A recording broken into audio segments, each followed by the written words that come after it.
Oh my soul, Herc was on a roll, then I made a Kirblog that is gonna go gold. So a funny thing happened to me this week, and by funny I mean absolutely goddamn infuriating. For those of you who are tuning into my my animation stream on Thursday of this now past week, I had just finished up animating what was going to be the first of, I might have even been able, this is what's so annoying about it, was going to do like 4 characters that day for the Tome RPG. And as I was just finishing up the first one, and I actually had to redo some of the work that I did on it later, just everything magically just stopped. All of a sudden, my computer just fucking crashes and would not turn back on no matter what I did. So in my panic state, I immediately reached out to the one and only Mr. Joshua Tomar, who helped build my PC in the first place, to see if he could analyze whatever the hell had just happened. And the good news was, thankfully, it was extremely easy to fix in the long run. I was worried that it might have been something we had to wait until the weekend to circumvent. But thankfully, he popped right over. I got myself what turned out what the situation was. I needed a new power source because mine just decided to up and shit itself, and it was fried. And so, you know, I went to Best Buy real quick, got a new one. He popped over and was kind enough to install that and everything, and everything was all honky-dory. But by the time that the computer was back up and working again, the workday was kind of already over. I was too frustrated, and I figured there was no point in just, starting back up another stream later that day. So that was all that happened. It sucked. It was real goddamn annoying, but thankfully it was taken care of very quickly. So very thankful to Tomar. Major shout out to him.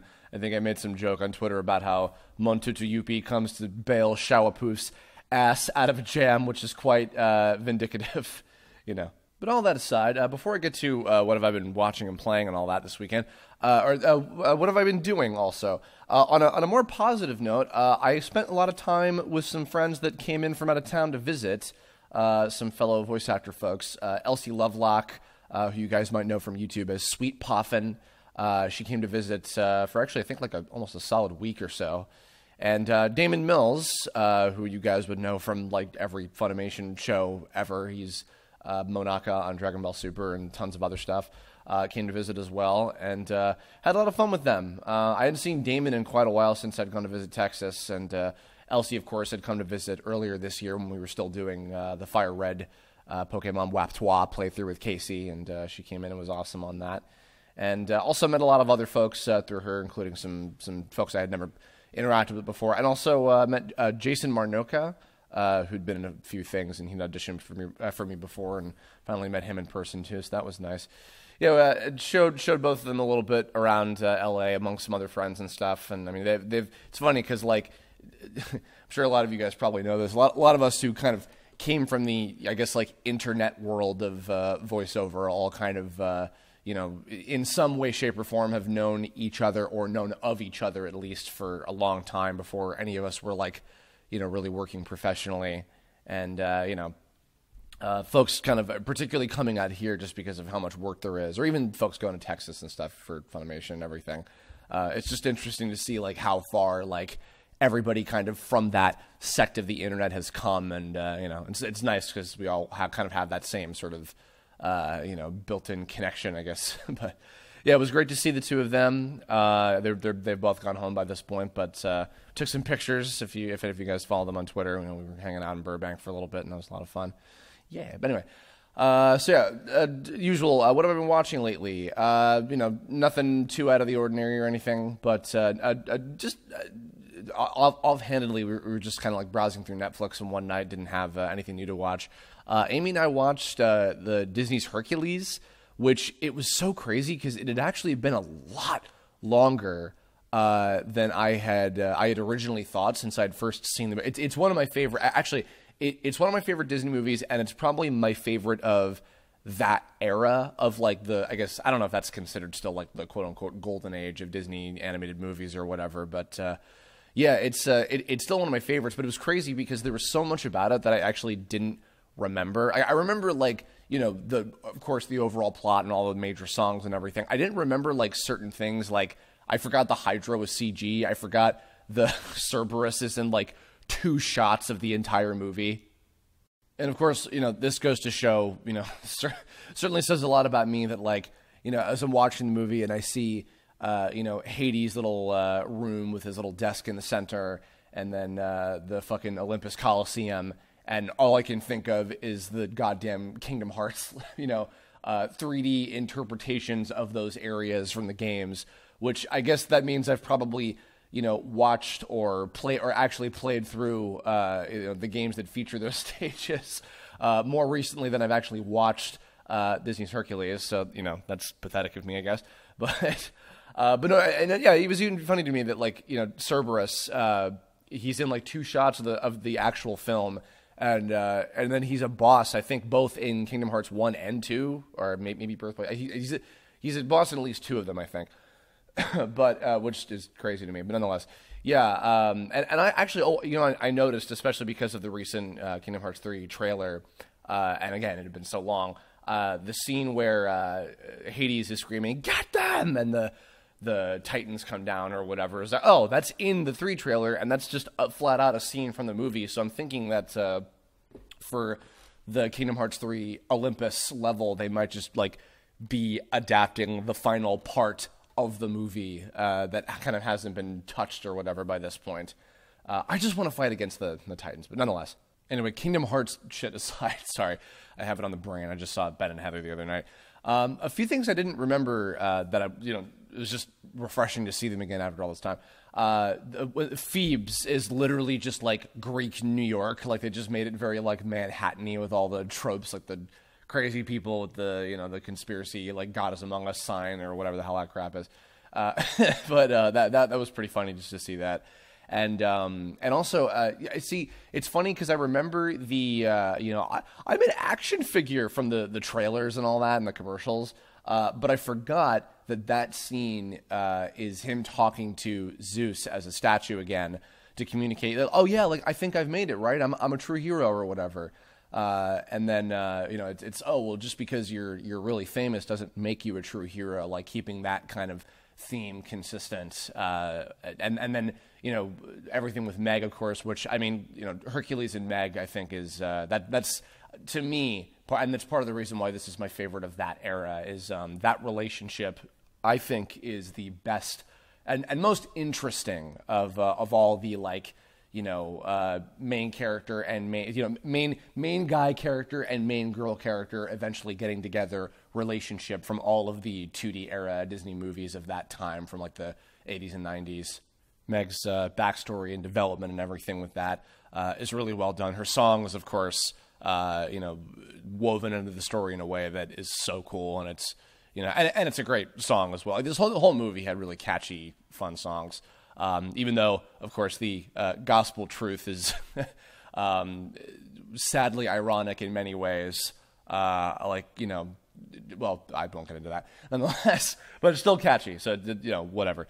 That's how they get away with it, as always, because Disney. But no, it was really great to see it again. Still firmly established. It's up there as one of my favorites. But yes, that was nice. Just kind of went through. Playing lately. So on Thursday, while I was waiting for Talmar to come over and help with the technical support, just on a whim, because my N64 has been hooked back up again, and I was flipping through what I had, and I was like, you know what? Just the Smash hype has been. We've been playing a little bit of Smash 4 here and there, but offhandedly, I was like, you know what? I feel like playing Smash 64 just for shits, go through classic mode or whatever. And so I popped it in, and I was reminded it had been so long. I think just for shits, I like erased my character data, as in like the unlockables, and just to like try and re-unlock them again because it was exciting and fun. And I was reminded, oh yeah, I didn't re-unlock Ness.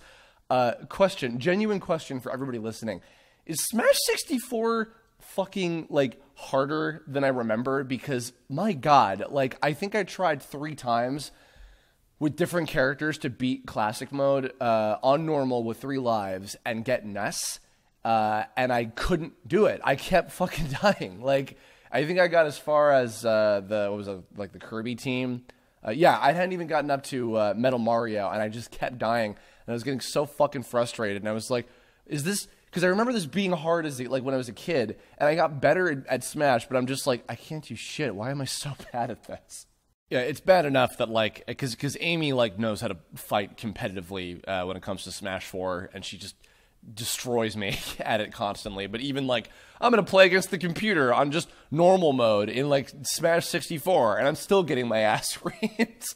So, you know, embarrassing. But it was a nice distraction, you know, whatever. We might do, I forget if we talked about this in, like, a Kirblog or a stream or something. We might do, like, a Smash 4 tournament at some point before the year's up. Well, particularly before Ultimate comes out, just for fun, and do a stream of that or something. But stay tuned for details on that. Anyway, what else? What have I been working on lately? Well, first of all, I tried to animate as many characters as I could. Thankfully, for Tom RPG, of course. Thankfully, I got as many as I was planning on getting done. I wanted to finish at least 10, and I got 11 done, which is nice. I was hoping and wanting to do more, especially with that on Thursday where I had like all day to just do like a whole bunch of them. I currently have about like 16 of the $200 ones left to do, I think, something like that. And then of course I've got the $500 characters to do right after that, so that'll be taking me well into July. But of course I'm taking a break from that over the next week or so because starting tomorrow is going to be Summer Games Done Quick, the fantastic charity marathon stream that I love tuning into twice a year. And Summer Games Done Quick is this one, then Awesome Games is the one during the beginning of the year. But yeah, I'll be tuning into that. Very excited about it. A Hat in Time actually will be on Wednesday, I think in the afternoon. I forget exactly what time, but the schedule should be up by this point, of course. But very excited about that. Hat in Time, of course, was a game that I was the voice director and casting director for, which I'm very proud of. It's a fantastic game. But yeah, otherwise, I try to get as much work done as I could. I will be continuing to work on Tome stuff during the week. I'm just not going to be streaming because nobody will be around to watch the stream while the marathon's happening, so I figured I'd wait. But nonetheless, what else? Oh, actually, here's some cool stuff. I officially wrapped recording on 2 anime series that I'm very, very proud of my work on both of. I finished working on Sailor Moon as the part of Pegasus / Helios, or Helios rather. We established that was the pronunciation. So yeah, that was a great experience. Once again, I am so incredibly grateful and thankful that I got to be a part of that show. It was a real bucket list thing, which actually I'll just say while I'm remembering. I'll probably have a little ad for this with the details, but I'm going to be part of the official Sailor Moon panel and autograph session on the Saturday of Anime Expo, a couple weekends from today, along with the rest of the main cast, which I'm very happy about. And also, if you pick up the Part 2 Blu-ray of Sailor Moon Supers, the season that I'm in, I did a behind-the-scenes interview thing, specifically talking about my part on Pegasus, and there's some fun stuff in there about that, so if you want to check that out. And also, I finished recording on Hunter x Hunter finally. It was quite a number of hours. I had a whole lot of stuff to do over the past couple weeks as we finished things up. Let me say, I think my work on Xiaopoof in particular, I'm the proudest of since like Mob Psycho. Actually, like that particular character, I'm very, very satisfied with how everything turned out. Well, I mean, first of all, going back, huge thanks to Susie Goldish and Ryan Johnston from Studiopolis, who are great to work with on Sailor Moon, and then of course also for Hunter x Hunter, Tony Oliver and Eddie Carrera for the great work. I collaborated with them on the show, and also just the folks from Viz from the opportunity to be part of both of these shows that I've become a big fan of in the last few years, and I'm just happy to be a small part of. What I think I might do at some point, maybe I might even do it for Voice October this year. I'm not 100% sure what I'm going to do for it this year, but I will still be doing it, of course. I might maybe even do some individual Kirblog topics about what it was like to work on some of these individual shows and projects and stuff, just because, like, I might have, just enough to talk about regarding that. It could fill up a whole segment or whatever. But Yeah, we'll see. I'm not sure if I'm going to do that 100% yet, but stay tuned. Otherwise, yeah, I started working on a new show, which was really cool. I can't talk about it yet. I don't know when I'll be able to talk about it yet. But it was a new anime series, another kind of semi-bucket list one that I wanted to get the chance to work on. So it's pretty cool, and I've only done a little bit of stuff on it so far, but I'm excited for that. And yeah, I've got some other things to announce over actually the next few weeks, which I'm very happy about, and stay tuned for that, voice-wise, of course. But that's it. I don't have any new questions that were submitted, so I guess for next time, leave any questions that you might want to have answered during the mailbag section of the next Kirblog that I do, of which I don't know when that will be. I think I might not do one next weekend. I might just do like a little ad video for what I'll be doing at Anime Expo the following weekend, and then when I'm at AX, I might do like a little, maybe a live action video, like while I'm at the convention or something. Who knows? But yeah, so stay tuned. But yeah, if you have any questions, look forward to that. I will try to get back to streaming in the first week of July before the convention starts. But in the meantime, I hope you'll tune into Summer Games Done Quick, maybe make some donations. And thanks everybody for being so patient with all the stuff I've been doing for Tome. Stay tuned for some more major updates on that front and everything. And that's about it. That's going to do it for now. So thank you all very much. And I'll catch you all later. Have a good one. Bye.